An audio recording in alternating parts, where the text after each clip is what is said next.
Right. Peace to the gods, peace to the earths. Assalamu alaikum. How's the family doing? We back again. I'm over the God's kingdom right now. Peace, You know what I'm saying? Black God Ra. You know what I mean? We still on that Lost Found Muslim lesson number 2. Who was that mystery God? Yeah, true indeed. I've been, in the 10th degree dealing with that. And, just in the God's area. So I said, let me stop through and, come build with the God, you know what I mean? Continuation on this topic, because this is a topic that definitely needs to get rinsed out, to the fullest.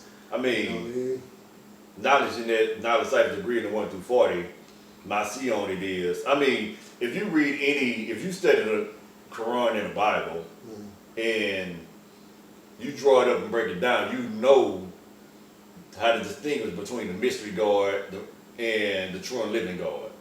But you must study 120 also. Yeah. You gotta put it all together. Make it make sense. You know what I'm saying?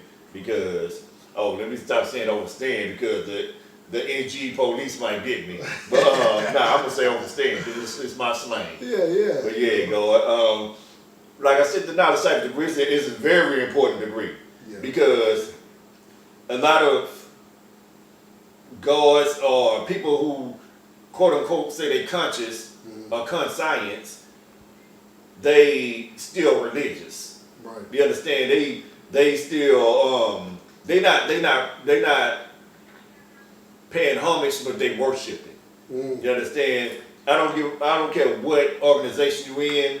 If you say you got knowledge of self and you still worshiping, I don't understand how you can have knowledge of self. Help me understand that. Yeah. But like I said, the knowledge cycle degree, who was that mystery God? We searched trees and years for the mystery God. Still searching. Some people still search for the mystery God. We decided that there was no such thing as a mystery God, so the original Asiatic black man is God. Right. You understand? You God. Right. You God. I'm God, you God. All praise is due to you. Right. You understand? So that's my see on it. And the thing is, and that's right and exact. All praises are really due to you. Exactly. Nobody else outside of you. But when we say Allah, we're saying all praises are due to the best of you. True indeed. To your best character. True indeed. To your best mannerisms. To your best everything.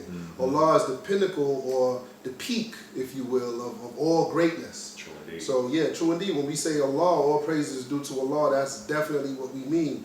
You mentioned, the worship, and that's very important, because I remember a brother told me one time, he was like, when you look at the 85%, take Jesus for instance. All right. The 85% and the 5%. The way the 85%er looks at Jesus, he looks at him as Jesus is calling you to come follow him so that you can receive the greatness or some of the greatness that he's receiving. The 5%er, he'll look at Jesus and he'll follow him, but he'll follow him in knowing that I'm going to receive this greatness that you're receiving. The 85%er, he'll follow him thinking that I'll never be greater than you. Yeah. I'll never be better than you. I'm going to follow you. I'm going to worship you, but I'll never be as great as you. Exactly. And all praise is not due to you if that's you. Right. Because a fiver, they will follow his ways and actions. Right. Because it don't sit. A lot of cats will sit here and say, "Oh no, we don't follow Jesus." You follow a lot of different things. You follow the Father Allah. You follow the most honorable Elijah Muhammad. You follow Farrakhan. You follow a lot of different people, because we're not saying follow as worship. We're saying follow as paying homage, or follow my father. If I follow my father, amen, my father was a hard-working man. He used to go to work at 6 o'clock in the morning. He took care of the family. He did this. I'm following that. Right. You understand? I'm not worshiping him. I'm not praying to my biological father. Right. You understand? So it's a difference between paying homage and worship. And on Father's Day, I'm paying homage to him because of his attributes. Right. The 99 different attributes plus one. I'm paying homage to that. I'm not praying to him like he's a mystery God. Right. You understand? Right. So that's the difference between the 85 and the 5. One of the things with Fard Muhammad, as we know, his attribute, obligatory, something that you're obligated to follow. He laid down a path that as gods, we are obligated to follow in this path if we want to attain that godhood as well. So again, like you said, that is not worship. It's almost like your parent giving you a golden rule. Sure indeed. You know, when you leave the house one day and you go out on your own, you know, hey, I remember my mother told me to watch out for people like that. Or I remember my mother told me not to eat that. Or I remember my mother told me, you're not worshiping your mother. Well, you know, it's almost like when we say the Most Honorable Elijah Muhammad said this, or the Most Honorable Elijah, it's almost like, it's not like a worship, but it's like the golden rules that your parents instilled in you. You've been taught that, and you know to look out for certain things in life now, because this is almost like the criterion, you know, or the standard of by which you live your life. If I ask you, what makes you God, and you tell me everything, but you leave out certain literature, like say for instance, I say, what makes you God? You're 5%, and you say, I don't know. Some people are off the wall with it, but they never mention the Quran, the Bible, 120. And I said that to say this: if you tell me that, I'm gonna say, well, because like I said, if you ask me what makes me God, I'm gonna say, well, the positive Jews that my father gave me, the positive Jews that I learned from the hood, the positive Jews that the Most Honorable Elijah Muhammad left, the positive Jews that the father left, Malcolm. I mean, it's a lot of things that made me God today. You understand? So I'm not worshiping them. I'm paying homage because they made me God. You understand? All that formed Allah, arm, leg, arm, supreme head. Without that, without them, they formed it. So I can't leave it out, because a lot of people be like, I'm nation of God's earth and natural religions over there. But that made you God, because it made the Father God. So it trickled on down. So see, I never separate from the root. You understand? I might have a different see on certain things, but I never ever separate from the root. Because it made me God. Made you who you are. That's the knowledge cipher degree. Everything your mother told you, or everything your father told you, of course, as you get older, there's things that you may dispute with, or not, you know, adhere to 100%. Of course. But that's only due to just life circumstances, and of course, you get older and you see things clearly for what they are yourself. So certain things she may have told you, you may have to tweak a little bit or whatever. But at the end of the day, the root foundation of what your mother and father instilled in you made you God. That's what made you what you are today. So and that's what I said. It's said that to say this: who was the first person, or I'm gonna say the first. Who was the first person? What book did you read that has 2 chapters on who is that mystery God? What book did you read? Nobody else made this. Nobody else came up with this. Nobody else brought this to the deaf, dumb, and blind. Yeah, good point. Who was the only person propagating who is that mystery God? That's right. So how you gonna separate that from that? If that person, boom, I gave you this. I'm giving you this. It's like I'm giving it to my own son. Son, I'm giving you this. You God. Right. I'm gonna tell you why you God.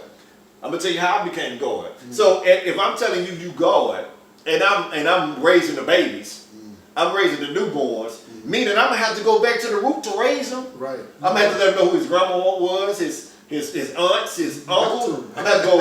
If I say, look, this is the 5% nation right here, I'm gonna have to go back to the root where it started at, pops. Right. Who was the father? Who was the founders? Where did the founders come from? Right. I'm gonna have to go all the way back and come all the way around 360. That's it. Give you the knowledge, wisdom, and understanding. That's the only way to get someone, acclimated into, you know what I'm saying, the teachings or the lifestyle that you want them to live. Because at the end of the day, we see Islam as a mathematical lifestyle. It is. So therefore we see that every person in humanity should be living according to that lifestyle, even the white man. Even the white man. We built before, and you seen, these clown ass Negroes, SETI and them, and with Minister Farrakhan is pointing this way, so they're like, oh, he's a Mason, or this one is point. Yeah. It's not that but it's the thing is, it's a mathematical lifestyle. So the way a person eats is mathematics. The way a person speaks is mathematics. The way a person lives is mathematics. Well, Everything, the way you everything stand on the square is mathematics. Any righteous, civilized human being, even if they're somewhat civilized as the Caucasian man, he understands this principle. It's crazy, dog, because I'm gonna say two things. I'm gonna go to two different bills, but first we're gonna go to Seti and Pharaoh.